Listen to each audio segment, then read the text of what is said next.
Today, we're diving into Forrester's recent report, Building a Security Org for the Future. And this is not just a report, it's a wake-up call about the future of security leadership. And it's not about tighter control, it's about smarter influence, a topic you've heard me talk about on this podcast before. I'm Bryan Strawser, Principal and Chief Executive here at Bryghtpath, and this is the Managing Uncertainty podcast. Let's start with the big picture of what Forrester is talking about. Now, their report is focused on information security or cybersecurity, but I think there's lessons here for all of this that work in resilience. So again, let's start with the big picture. The threat landscape has evolved. Cyber attacks today are smarter. They're weaponizing artificial intelligence and large language models, and the regulatory pressure from state, local, and federal government is only increasing. But despite all of this, Chief Information Security Officers, or CISOs, are still struggling to win budget, retain talent, and prove business value. Why?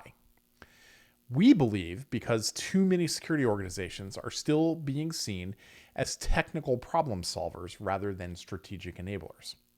Forrester's report bears this out, that the future-ready CISO is not just a defender of the enterprise. They are a strategic advisor who is embedded in decision-making, speaking the language of the business, a topic you've heard us talk about before, and helping the organization move forward with confidence. Let's break down the 5 key shifts that Forrester recommends in the report. First is to move from control to influence, that their modern CISO's role is not to police the enterprise. They're here to enable and empower risk-informed decision-making, advising leaders on where to take the smart risks and where to draw the line. Second is resilience over defense, that the perimeter is gone. Security organizations need to be built for detection, for recovery, and adaptability. It's not about stopping every single incident. It's about being able to bounce back quickly and protect the trust of your brand. Number 3 are federated security teams, embedding security experts into areas like product, engineering, operations, places where the business is moving fast. Centralized teams set the strategy. Embedded teams get it done in context. Number 4 is about talent as a strategic lever, that we should be hiring for more than just technical skills. We need to prioritize influence, communication, and business acumen. The best security leaders today are relationship builders first, analysts second. And lastly is business-driven metrics.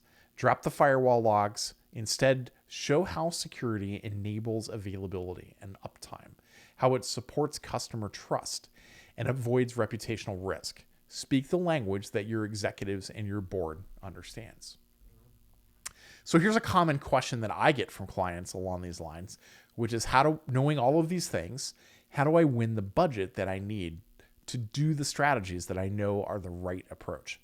And the answer is here in the Forrester report, that security investments and resilience investments must align with business priorities: efficiency, risk reduction, revenue enablement, and performance. If you can tie your initiatives into those outcomes, you move from a cost center to being a strategic enabler. And that's how you secure influence and win the budget that you need. So what are the practical next steps? What are the things that you can do right now? You can audit your security metrics. Are they meaningful to the business? You can look at how you're communicating those. Does it have influence? Does it show your influence in the organization? You can rethink your org structure. Can you actually embed experts where the risk is? And take a look at your talent strategy. Are you investing in influence, even for yourself, and not just technical skill? And if you're not sure where to start with this, reach out and talk with us, because we've helped global brands realign their security functions, their resilience functions, to be more agile, more business-focused, and more resilient. So to wrap this up, security is not a function that continues to operate in the shadows.